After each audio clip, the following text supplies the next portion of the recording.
are ready for another exciting episode of Making Events Awesome, the live stream. I'm your host, Warwick Merry, triple certified event professional and producer, and also recent triple award winning, some of those being global awards. So I've got to update my bouncing little logos there. It's almost overwhelming. There'll be no room for me.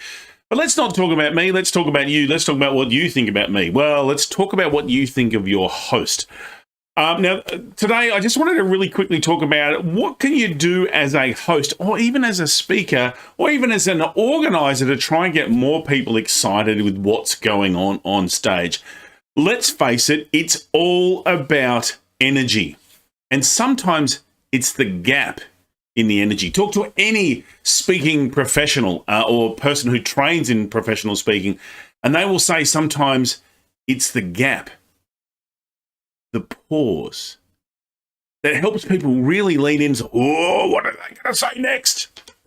And there's also something to be said for when there's no gap, for when there is that very fast speaking, nothing, in fact, with online, sometimes with online, because we're all sitting down, because we need a bit more engagement, because we can get distracted very quickly with emails and everything that's going on around us, you almost need that speak a little bit faster with little gaps in between, if any, to keep people sort of hanging on the edge of what's the next thing that's going to happen.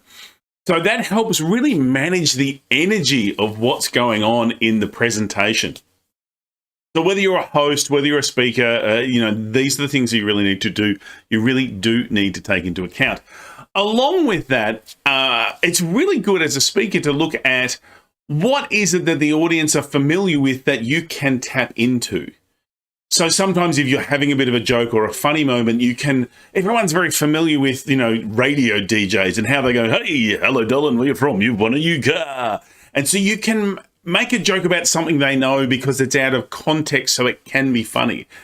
Here's the thing, it doesn't just have to be about your content. Sometimes the context of what's known can be used to add that elements of comedy, add those elements of energy. Now, this works well. Some of the things that I've done with it is I've turned audiences into choirs. There was one time we had someone finish their speaking slots very, very quickly, and I had to fill, and it was a very last minute thing. And I thought, how can I make my audience the star of the show? They have to feel safe. And the previous speaker had been talking about his partner singing in a choir, and I thought, I know, I can get them to be part of the choir. And so what I did was I would sing the verse and I'd get them to sing the chorus, but I had to make sure it was something that they all knew. So I picked Queen's We Are the Champion, and at the very end shifted some of the words to make it about them all being champions. It was such a success that I've gone on to use it multiple times, but in a more planned way, and it's been received really, really well. Another thing that I'll often do is to engage with people, is to get that familiarity, is with a race caller. Now, race calls are really cool when people are completing something. So whether you're doing a spinning of the wheel, maybe you're getting people to submit to a word cloud, or maybe there's a survey that you're getting to respond to.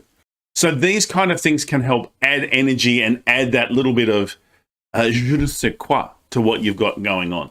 So when it comes to your next presentation or your next event, look at what are some of the things that people already know about, and how can I bring it in? How can I have that familiarity, but maybe not in my space? If you're doing a business conference, maybe you can talk about what it's like to go for a doctor's checkup, or the waiting in the waiting room, or something that everyone knows about and has experience. So it's a common experience, but you can build it into what you're talking about. If you're at a medical conference, maybe you can talk about doing your taxes, and because everyone's had to put in their taxes. So it's like, get something that's from out of your world, but everyone knows about, that you can bring into your world.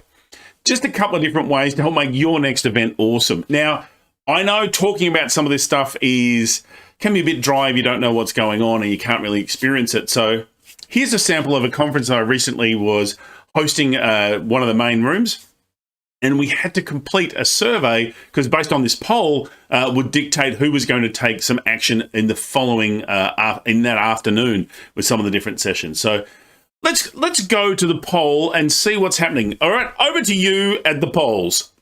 Take it away, Mr. Merry. Okay, so how to vote here. I put a link in the box. You go to menti.com and then use that special code. Or if you want to and you've got your phone ready, you can use that QR code. So scan the QR code, get your phones out, scan it if you want to. Scanny, scanny, scanny, and we're back here. So there is, again, I'll put that in the chat box. What the Menti, that's the code. Head to that, it'll open it up, and a vote away. Away they go. They're voting. That's right. The memorable close that gets you invited back is important. Now we got the great opening. Opening and closing is what it's about. It's the great doors session. How to open, how to close, and how to kick people out in the middle, which will be covered by Leanne Faraday-Brash with the hostile audience members. We're still getting very strong for this closing and opening. A little bit of safe spaces, but who needs safety when you can come and go as you please? But still, we're losing audiences, but coming on back, no one wants a roller coaster. We like this safe. Everyone's likable. No one needs to be liked. We're all already automatically likable, but I'm thinking there's a fairly strong indicator there that we have a memorable close and a great opening. Back to you in the studio. Thank you very much, Warwick. What a man. Give him some jazz hands. Well done. Nicely done. And he'll beautiful. I hope you enjoyed that little sample of you can bring a bit of energy and bring some of these common framed elements that people know about into your presentation or onto your stage. And if you're not the person on your stage, maybe it's you're encouraging some of your hosts and or speakers to be able to do it. If you want to get better at doing this kind of stuff, please reach out.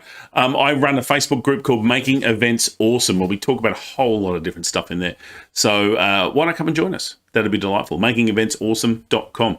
All right, hey, thanks for being here. You've been fantastic. I've been Warwick. I look forward to your company next time on the Making Events Awesome live stream. See you then.